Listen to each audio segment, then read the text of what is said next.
안녕하세요. 대규씨의 3월 25일 주요 뉴스 정리 시작하겠습니다. 먼저 코로나 감염 현황에 대해 간략하게 말씀드리겠습니다. 25일 오전 9시 기준 국내 추가 감염자는 100명으로 추가 사망자는 6명으로 집계되었습니다.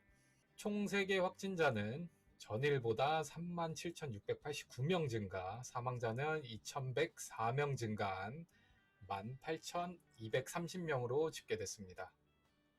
자, 주간 주요 발생 국가 동향을 보시면 제일 먼저 코로나의 영향을 받은 중국 그리고 이제 한국의 감염자 수 증가는 유럽 국가들하고 미국보다는 아직까지는 낮은 수준을 유지하고 있습니다. 자, 이 주요국들의 사망률은 이탈리아가 9.9%, 그리고 이란 7.8%, 중국 4%, 일본 3.6%, 한국, 미국 각각 1.4, 1.3%입니다. 자, 다음은 국내 주요 뉴스입니다. 자, 오늘 국내 증시는 어제에 이어서 크게 상승 마감하였는데요. 자, 코스피가 5% 이상 오르면서 1700선에 재진입하였습니다. 여기서 주목해야 되는 부분은 어제는 개인 투자자가 매도 우위, 그리고 기관 외국인들의 매수 우위의 상승이었는데 오늘은 개인이 7,206억 원을 매수하고 기관과 외국인은 총 7,117억을 매도하였습니다. 자, 이날 모든 업종이 상승세로 마감하였는데요. 자, 개인 투자자들의 강력한 매수세로 인하여 여러 경제 전문가들의 우려 섞인 목소리가 나오고 있는데 이날 아직까지 시장에 리스크가 존재하기 때문에 장기적인 추세로 보기는 아직 이르다고 이 연구원은 전달했습니다. 자, 지난주에 한미달러 통화스와프 계약을 체결했는데요. 이 달러가 다음 주 중에 1차 공급될 전망입니다. 체결된 금액은 총 600억 달러 규모로 원화로 72조 원 규모입니다. 자, 한국은행 관계자는 과거 한국은행이 2008년 금융위기 당시 1차 공급했던 금액인 40억 달러보다 훨씬 큰 1차 공급 규모가 될 것이다 라고 말했습니다. 자, 간단하게 설명드리면 통화스와프는 한국이 미국에게 외환 위기를 피하거나 막기 위해서 달러를 빌리는 형태라고 보시면 되겠습니다. 원화를 주고 달러를 가져오고 계약 기간이 끝나면 다시 달러를 주고 원화를 다시 가져오는 형태입니다. 자, 어떤 분들은 이게 환율에 대해 영향이 있지 않냐 이렇게 말씀을 하시는데 이제 통화 스와프의 경우에는 처음 계약할 때 그 환율을 정해놓기 때문에 환율 변동에 큰 손해가 발생하지 않습니다. 말 그대로 담보를 넣고 빌려온다라고 생각하시면 될 것 같아요. 자, 다음 뉴스입니다. 국내 많은 기업들이 경영 악화를 극복하고자 자사주 매입에 들어갔습니다. 자, 대표적으로 현대차 그룹 정의선 수석 부회장은 현대차 그리고 현대모비스 자사주 190억 원어치를 매입하는가 하면 JB금융 김기용 회장, 이외에 포스코, 롯데그룹, 효성, 그리고 한국타이어 등 경영진과 임원들이 자사주 매입에 동참하고 있습니다.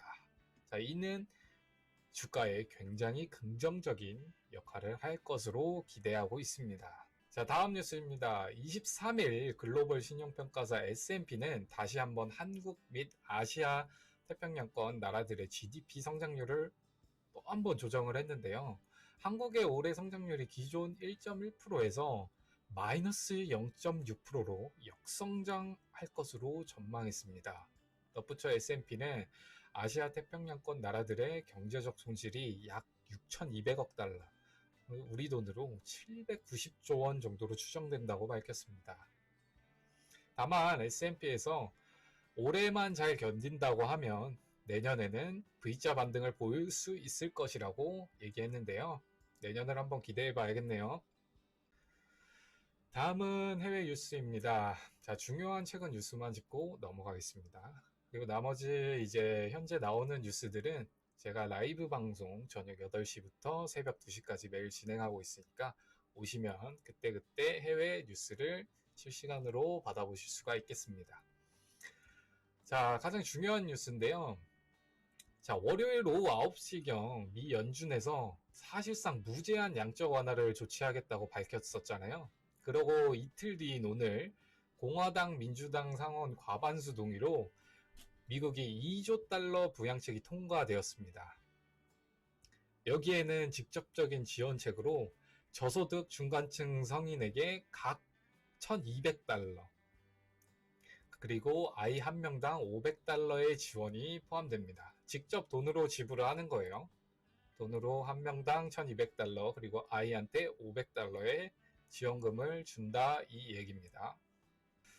자, 이러한 강력한 재정정책에 달러와 약세가 지속되고 있고, 그에 따라 전날 미국 3대 지수도 큰 상승폭으로 마감을 했는데요. 특히 다우 지수는 87년 만에 최대 상승률을 보이며 11.37%나 급등한 2704.91포인트를 기록했습니다.